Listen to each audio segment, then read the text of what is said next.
Hello students, how are you all. I hope कि आप सभी बहुत अच्छे होंगे और आप सभी ने जो पिछला चैप्टर है वो अच्छे से कंप्लीट कर लिया होगा। So now let's move into the chapter number 21 and the chapter name is area. तो इस चैप्टर में हम एरिया के बारे में जानेंगे, but first of all here comes the revision part. Area is found by calculating how many square units are needed. Area पाया जाता है जब हम कैलकुलेट करते हैं कितने स्क्वायर यूनिट्स जो है चाहिए होते हैं। ठीक है, so area of a shape is the amount of space it cover. अब एरिया जो होता है शेप का वो अमाउंट होता है जितना उसने स्पेस कवर किया है। जैसे कि फॉर एग्जांपल आपका जो रूम है उसने कितना स्पेस ऑक्यूपाई किया है, तो दैट इज द एरिया। ठीक है, so a part of a plane is called a plane region. जो पार्ट होता है प्लेन का उसे हम प्लेन रीजन बोलते हैं। When a plane reason enclose by a rectangle is called a rectangular reason. अब कोई प्लेन रीजन जब एनक्लोज हो जाता है रेक्टेंगल से तो उसे हम रेक्टेंगुलर रीजन बोलेंगे। अगर स्क्वायर से हुआ है तो स्क्वायर रीजन बोलेंगे। ठीक है, we determine the area of a figure on the basis of the measures of length and breadth. तो एरिया जो होता है फिगर का वो हम डिटरमाइन करते हैं on the measures of the basis of the length and breadth. ठीक है, जैसे कि रूम का लेंथ एंड ब्रेथ, ठीक है, और हाइट हो गया क्योंकि वो क्यूबॉइडल शेप में है। ओके, ऐसे ही कोई रेक्टेंगल है तो उसका लेंथ एंड ब्रेथ हो गया। ठीक है, तो यानी कि एरिया जो होता है वो कितना तुमने स्पेस ऑक्यूपाई किया है, कितना उस चीज ने स्पेस ऑक्यूपाई किया है, दैट इज द एरिया। ठीक है, so here comes the concept 1, standard unit of area. The standard unit used for measuring area are square centimeters and square meter. जो standard unit होता है एरिया को major करने का वो स्क्वायर सेंटीमीटर होता है और स्क्वायर मीटर होता है। ठीक है, जिसको आप कुछ ऐसे लिख सकते हो, स्क्वायर सेंटीमीटर या फिर स्क्वायर मीटर। ठीक है, या फिर आप एक और तरीके से लिख सकते हो सेंटीमीटर स्क्वायर या फिर मीटर स्क्वायर। ठीक है, तो इस तरीके से भी आप लिख सकते हो।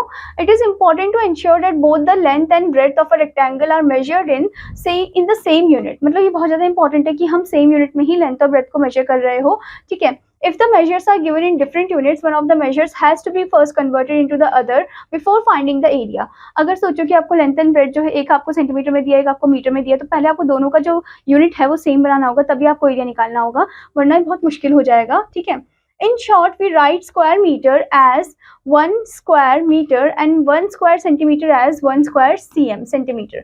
For smaller areas we use a smaller unit of area centimeter and for bigger areas we use a bigger unit of area meter. Okay, तो यहाँ पर बताया गया स्टूडेंट कि आप 1 स्क्वायर मीटर को कुछ ऐसे भी लिख सकते हो और 1 स्क्वायर सेंटीमीटर को आप ऐसे लिख सकते हो। ठीक है, जैसे मैंने आपको बताया है। और अगर हमें आपको थोड़ा सा छोटे एरिया का निकालना होता है, और स्टूडेंट अगर आपको छोटी सी जगह का एरिया निकालना होता है तो आप सेंटीमीटर यूज करते हो, अगर आपको बड़ा एरिया निकालना होता है तो आप मीटर यूज करते हो। ठीक है, now the next concept over here is formula for measuring area of a rectangle. Draw a rectangle of 6 cm in length and 5 cm in breadth. आपको रेक्टेंगल ड्रॉ करना है जिसका लेंथ है 6 cm और ब्रेथ है 5 cm. The rectangle has been divided into square of side 1 cm. अब इसमें rectangle जो है वो डिवाइड हो रखा है square of side 1 cm form में। ठीक है, the area of each square is 1 square centimetre. हर एक स्क्वायर का एरिया जो है 1 स्क्वायर सेंटीमीटर है। The area of the rectangle is the number of unit square in the rectangle. अब जो एरिया है रेक्टेंगल का वो है नंबर ऑफ यूनिट स्क्वायर जो कि रेक्टेंगल में है। ठीक है, these are 30 squares each having area 1 square centimeter. अब ये जो है 30 स्क्वायर ईच है, ठीक है, जिसमें हर एक का एरिया जो है वो 1 स्क्वायर सेंटीमीटर है। Having total area 30 square centimetre. Total area क्या हो गया, 30 स्क्वायर सेंटीमीटर हो गया। ठीक है, जैसे कि आप यहाँ पर देख सकते हो कि हर एक का जो एरिया है वो 1 स्क्वायर सेंटीमीटर है। ओके, टोटल कितना हो गया, 30 स्क्वायर हो गया है। ठीक है, 30 square centimetre. Okay, here you can see 1 centimetre into 1 centimetre, that is 1 square centimetre. ठीक है student, now number of square along the length equals to 6। अब नंबर ऑफ स्क्वायर आप देख सकते हो अलोंग द लेंथ वो कितने हैं, 1 2 3 4 5 6 है टोटल। और number of square along the breadth कितने हैं, यहाँ पर काउंट करो 1 2 3 4 5, तो 6 को 5 से मल्टीप्लाई कर दो फिर। ठीक है, if you multiply length and breadth, अगर हम लेंथ और ब्रेथ को मल्टीप्लाई कर दे, we get 6 into 5 that is 30 square centimetre, हमें एरिया मिल जाएगा। ठीक है, so there is a relation between the length breadth and the area of the rectangle. तो एक रिलेशन होता है इनके बीच में और वो रिलेशन है दिस फॉर्मूला। ठीक है, area of rectangle equals to length into breadth. तो ये जो फॉर्मूला काफी इंपॉर्टेंट है, बड़ी क्लासेस में काम आएगा, तो आपको याद रखना है। ठीक है, now here comes the example number 1. The length of rectangle is 25 cm and breadth is 15 cm. Find the area of the rectangle in square centimeter. तो हमें एरिया निकालना है, वो भी स्क्वायर सेंटीमीटर में निकालना है। ठीक है, तो पहले आप क्या लिखोगे, पहले आप लिखोगे लेंथ ऑफ द रेक्टेंगल, फिर ब्रेथ ऑफ द रेक्टेंगल, फिर उसके बाद area of rectangle length into breath, यानी कि 25 को मल्टीप्लाई कर दोगे 15 से, तो आपका आंसर आ जाएगा 375 स्क्वायर सेंटीमीटर। ठीक है, तो इस तरीके से आपको एरिया निकालना है। Now next is example number 2. The length of a rectangle is 1.5 meter while its breadth is 20 centimeter. Find its area in square centimeter. अब यहाँ पर आप ध्यान से देखो, आपको लेंथ दे रखा है मीटर में और जो आपको ब्रेड दे रखा है वो सेंटीमीटर में दे रखा है, और आपको एरिया निकालना है स्क्वायर सेंटीमीटर में। ठीक है, तो लेंथ ऑफ द रेक्टेंगल क्या है 1.5 मीटर है, और 1.5 को आप मल्टीप्लाई कर दो 100 के साथ, क्योंकि 1 मीटर कितना होता है 100 सेंटीमीटर होता है। ठीक है, सो आप 1.5 को 100 से मल्टीप्लाई कर दोगे तो ये आ जाएगा 150 सेंटीमीटर, और जो ब्रेड है रेक्टेंगल का वो आपको ऑलरेडी दिया है 20 सेंटीमीटर। एरिया आप निकालोगे तो लेंथ इंटू ब्रेड इन दोनों को मल्टीप्लाई कर दोगे तो आ जाएगा 3000 स्क्वायर सेंटीमीटर। ठीक है, now here comes the formula for the area of a square. In square all the four sides are equal. अब स्क्वायर में क्या होता है स्टूडेंट, जो चारों साइड होती है वो इक्वल होती है। ठीक है, सेम होती है। एरिया ऑफ द स्क्वायर का फिर फॉर्मूला क्या होता है, एरिया ऑफ द स्क्वायर का फॉर्मूला होता है साइड इंटू साइड। ठीक है, दिस वन इज इंपॉर्टेंट, ये भी आपको याद रखना है। Now here comes the example number 1. Find the area of a square of a side 1.4 metre. आपको एरिया फाइंड करना है स्क्वायर का जिसमें साइड है 1.4 मीटर। ठीक है, तो side equals to 1.4 metre, area of square equals to side to side 1.4 into 1.4। आप पॉइंट के बिना पहले मल्टीप्लाई कर दो, बाद में इसमें पॉइंट पुट कर दो। ठीक है, तो 14 इंटू 14 196 होता है, पॉइंट के बाद एक दो नंबर यानी कि 1.96 square centimetre, 1.96 square metre. Okay, तो ये आपको एरिया दे रखा है स्क्वायर का। Now next is example 2, the area of a square is 121 square centimetre और is the side of the square. अब यहाँ पर क्वेश्चन को उल्टा कर दिया है, यहाँ पर आपको एरिया ऑलरेडी दे रखा है, आपको साइड निकालना है स्क्वायर का। तो आप ये कैसे करोगे, एरिया ऑफ स्क्वायर आपको दिया है, एरिया ऑफ स्क्वायर का फॉर्मूला होता है साइड इंटू साइड। ठीक है, और एरिया ऑफ स्क्वायर आपको ऑलरेडी दे रखा है 121 स्क्वायर सेंटीमीटर। ओके, और साइड हमें नहीं दे रखा है तो साइड की जगह आप साइड ही लिखोगे वहां पर। ठीक है, find a number from the multiplication table that when multiplied by itself gives 121। अब आपको ये खुद सोचना है कि कौन सा ऐसा टेबल है जिसको एक नंबर उसके खुद के नंबर के साथ जब मल्टीप्लाई कर दे तो हमें आंसर 121 मिले। So that one is 11। ठीक है, 11 को आप 11 से मल्टीप्लाई कर दो क्या मिलेगा 121। ठीक है, तो यानी कि जो साइड आया है स्क्वायर का वो कितना आया है 11 सेंटीमीटर। ठीक है, तो इस तरीके से आप साइड निकालोगे, या फिर आप इसका स्क्वायर रूट कर सकते हो। ठीक है, स्क्वायर रूट आप बड़ी क्लासेस में सीखोगे तो आपके लिए अभी टेबल ही सही है। ठीक है, टेबल के जरिए आप निकाल सकते हो। Now next is areas of irregular figures made of rectangles and square. अब कुछ ऐसे इरेगुलर फिगर होते हैं, ठीक है, उनका एरिया हम कैसे निकालते हैं।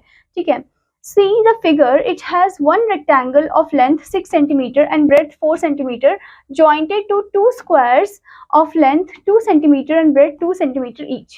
तो आपको यहाँ पर एक फिगर दे रखी है जिसमें एक रेक्टेंगल है जिसका लेंथ है 6 सेंटीमीटर और ब्रेड्थ है 4 सेंटीमीटर। ठीक है, लेंथ आप देख सकते हो 6 सेंटीमीटर और ब्रेड्थ है 4 सेंटीमीटर। ओके, और आपको दो स्क्वायर दे रखी है जिसका लेंथ है 2 सेंटीमीटर और ब्रेड्थ भी है 2 सेंटीमीटर, यानी कि जो स्क्वायर है उसका साइड इक्वल है 2 सेंटीमीटर है। ठीक है, तो हम क्या करेंगे, पहले स्टूडेंट आप एरिया ऑफ रेक्टेंगल निकालोगे यानी कि लेंथ इंटू ब्रेड। ठीक है, तो 6 इंटू 4 कर दोगे दैट इज 24 स्क्वायर सेंटीमीटर। फिर आप 1 स्क्वायर का एरिया निकालोगे जो कि होता है साइड इंटू साइड यानी कि 2 into 2 that is 4 square centimetre. अगर एक स्क्वायर का इतना निकलेगा तो 2 स्क्वायर का कितना होगा, तो 4 इंटू 2 कर दो, 4 इंटू 2 होता है 8 स्क्वायर सेंटीमीटर। ठीक है, फिर टोटल एरिया करोगे, टोटल एरिया में दोनों को ऐड कर दो, 24 और 8 को, 24 प्लस 8 हो जाएगा 32 स्क्वायर सेंटीमीटर। तो टोटल एरिया आ जाएगा आपका ये। ठीक है, जो उस फिगर ने एनक्लोज किया था। Now here comes the exercise part, exercise 21. So the first question is find the area of the rectangle.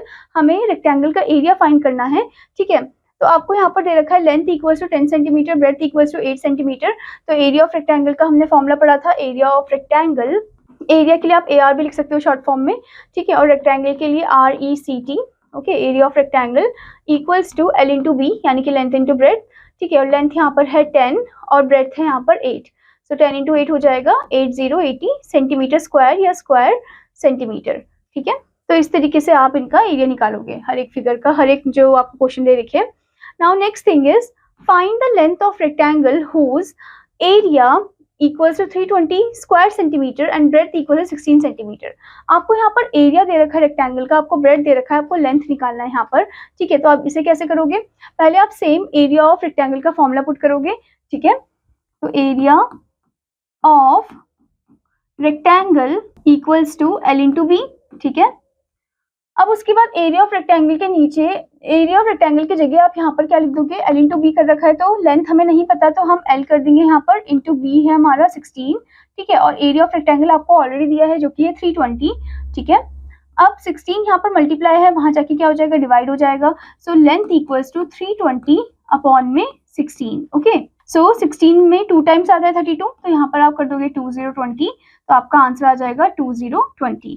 ठीक है, so the length equals to length equals to 20 centimetre.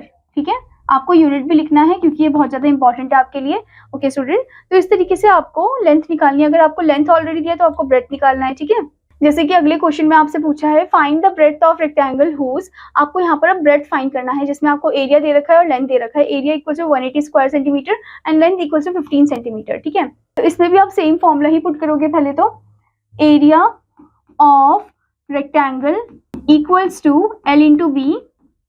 ठीक है, उसके बाद एरिया ऑफ रेक्टेंगल जो है यहाँ पर आप लिख दोगे L इंटू बी, यानी कि लेंथ है आपका 15 और ब्रेड्थ हमें नहीं पता। ठीक है, और एरिया हमें दे रखा है 180। अब 15 को आप इस तरफ ले जाओगे, डिवाइड हो जाएगा, ब्रेड्थ इक्वल्स टू 180 अपॉन में 15। ठीक है, अब आप इसे 5 की टेबल से कट कर सकते हो। अब आप स्टूडेंट इसे 5 की टेबल से कट कर सकते हो। 5 3 ज़ा 15, 5 3 ज़ा 15। ठीक है, 30, 5 6 ज़ा 30, फिर उसके बाद 3 से आप इसे कट कर दो, 3 1 ज़ा 3, 3 2 ज़ा 6, तो आपका आंसर आ जाएगा, ब्रेड्थ आएगा आपका 12 centimetre. Okay, breadth equals to 12 centimetre. So student, here you can see the second question. Find the length of rectangle whose first one area equals to 320 square centimeter and breadth equals to 16 centimeter.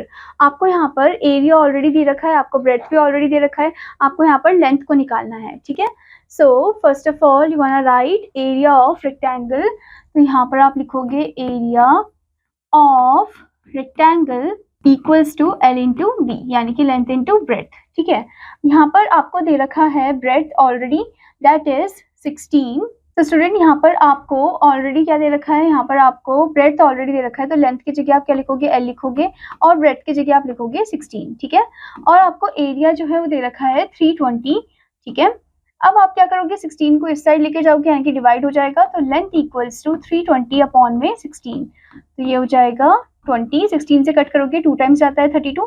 ठीक है, तो यहाँ पर हो जाएगा 0 और ये हो जाएगा 20 20।